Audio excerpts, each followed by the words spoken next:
Ayan, magandang araw mga lods. Pauwi na tayo ngayon ng Puerto. So ngayon dito tayo sa Roxas, Palawan mga lods. Siyempre bago tayo umalis dito mga lodi ay mag-iiwan tayo ng bakas mga lodi. So isang malakasang APR seat cover ang iiwan natin dito sa Roxas, Palawan mga lods. At siyempre babawanan na rin natin ng dalawang sticker.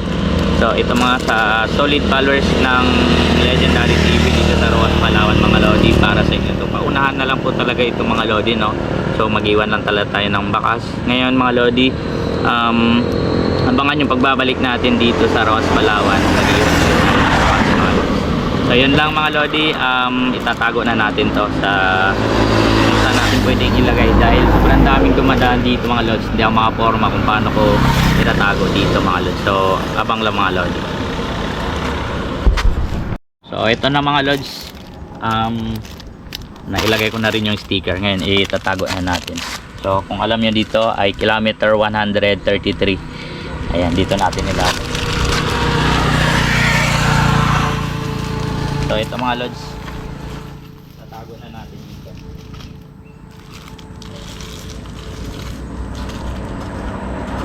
Hirap maglagay.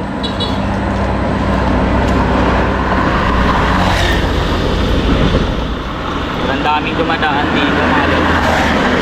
Hindi ko lang paano ilalagay itong bakas.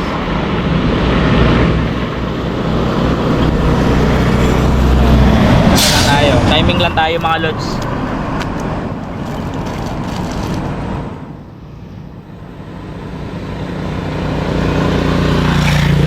Ayan, medyo wala ng tao.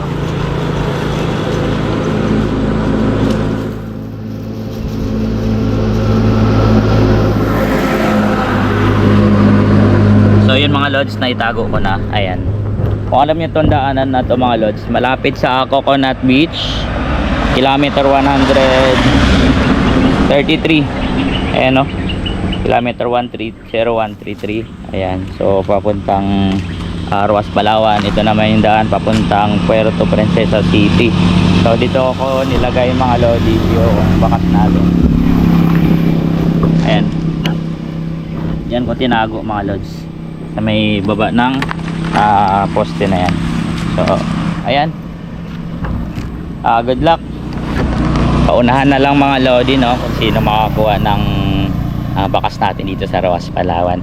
So sa muli, maraming salamat sa lahat ng mga nag-follow sa atin, mga followers natin dito sa Roxas, Palawan.